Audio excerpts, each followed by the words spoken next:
प्रथाच्या या अख्ख्या प्रवासामध्ये तू इतक्या लोकांना भेटली अशी, हो, इतक्या बायका किंवा हो, फॅमिली मेंबर्स हो, बरेच वेळेला. तेव्हा तुला असं खूप वेगवेगळे अनुभव येत असतील. या अनुभवाबाबतीत मला नेहमी असं वाटतं, की बायका साडी घेताना खूप गोष्टींचा विचार करतात. हो. अ, प्रामुख्याने 3 गोष्टी अशा असतात, की त्या दिसतायत कशा, म्हणजे त्या करेक्ट. कशा दिसतायत आणि त्यांना साड्यांचे रंग कसे दिसतायत बरोबर. किंवा त्यांची उंची जास्त करेक्ट, कमी करेक्ट, बरेच वेळेला आणि साईज म्हणजे आपण करेक्ट, कपडे घेताना कसं करेक्ट. एस, एम, हो. एक्सेल, डबल एक्सेल करू करेक्ट, शकतो. करेक्ट. साड्यांमध्ये असं नसतं. बरोबर, बरोबर. तर या बाबतीत तुझा काय अनुभव आहे आणि ह्या 3 ज्या गोष्टी आहेत, हो. यांच्यात तुझ्या टिप्स काय आहेत त्यांना? सांग मला प्लीज. हां. सो फिजिकल अपीअरन्स हं, रिलेटेड ह्या ज्या 3 गोष्टी तू म्हटलीस ह्याच्यासाठी बरोबर आहे. म्हणजे हं, अ, हा तर माझा खूपच आवडीचा मुद्दा आहे, की स्किन कलर हं. बद्दल खूप मुलींना न्यूनगंड असतो, की मी या रंगाची आहे तर मला हे रंग चांगले दिसणारच नाहीत. तर याच्यामध्ये मला एक खुलासा करायचा आहे तुझ्या प्लॅटफॉर्म मार्फत आणि इन जनरल सगळ्या मुलींसाठी, की तुमच्या स्किन कलर वरती तुम्हाला कुठले रंग चांगले दिसतात हे अवलंबून नसतं. कशावर अवलंबून असतं? As a makeup artist, as a colour theory काय म्हणायचं मी जेवढा-केवढा अभ्यास केलाय त्याच्यावरनं तुम्हाला कुठले रंग चांगले दिसतील हे तुमच्या फीचर्सवर ठरतं.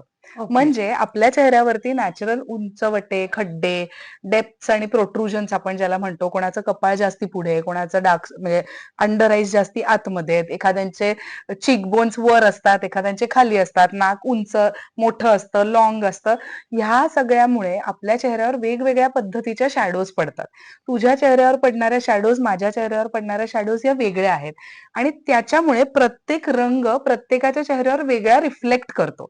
ह्या आपल्या नॅचरल 3 डायमेन्शनल फीचर्समुळे आणि तुमच्या स्किन कलरपेक्षा हे तुमचे फीचर्स जास्ती ठरवतात, तुम्हाला कुठला रंग चांगला दिसेल.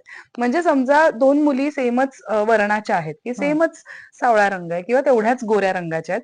तर दोघी जणींना तीच लाल रंगाची शेड चांगली दिसेल असं नाही. एखादीला दिसते, एखादीला नाही. त्याचं कारण त्यांचे फीचर्स असतात.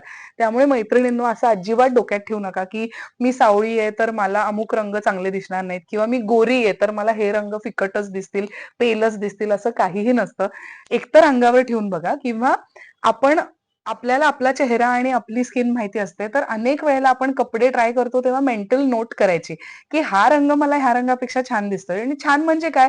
तुम्ही दमलेले दिसला नाही पाहिजेत, तुम्ही थकलेले दिसला नाही पाहिजेत. एखादा रंग टाकल्यानंतर तुम्ही फ्रेश दिसता.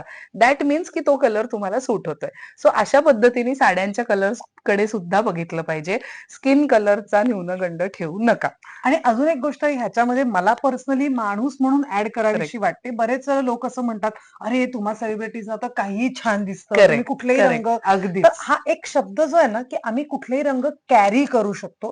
कारण मला असं वाटतं जर आपल्यामध्ये कॉन्फिडन्स असेल, की हा रंग मला छान दिसतोय आणि हा रंग मी ॲब्सोल्युटली. छान कॅरी करणारच. मग करेक्ट. जगाच्या पाठीवर तुम्ही कुठलाही रंग तुम्ही कुठल्याही खूप वर्णाचे महत्वाचा असाल. पॉइंट आहे. हा खूप महत्वाचा पॉइंट आहे.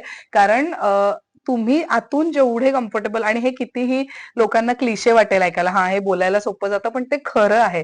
तुम्ही जेवढं कॉन्फिडेंटली कॅरी कराल, तेवढा तो रिफ्लेक्ट होतो कॉन्फिडन्स तुमचा आणि तो रंग तुम्हाला छानच दिसायला लागतो किंवा ती साडी छानच दिसायला लागते. वस्त्रवादच्या माध्यमातून कवितांनी आपल्याला काही टिप्स दिल्यात. जर आपल्याला काही गोष्टींचे कॉम्प्लेक्सेस असतील, ते आपण कसे दूर करावेत आणि आपण साडी त्यातून कशी नेसून आपली संस्कृती लोकांपर्यंत पोहोचवावी, याच्या सुंदर टिप्स तुम्हाला मिळाल्यात.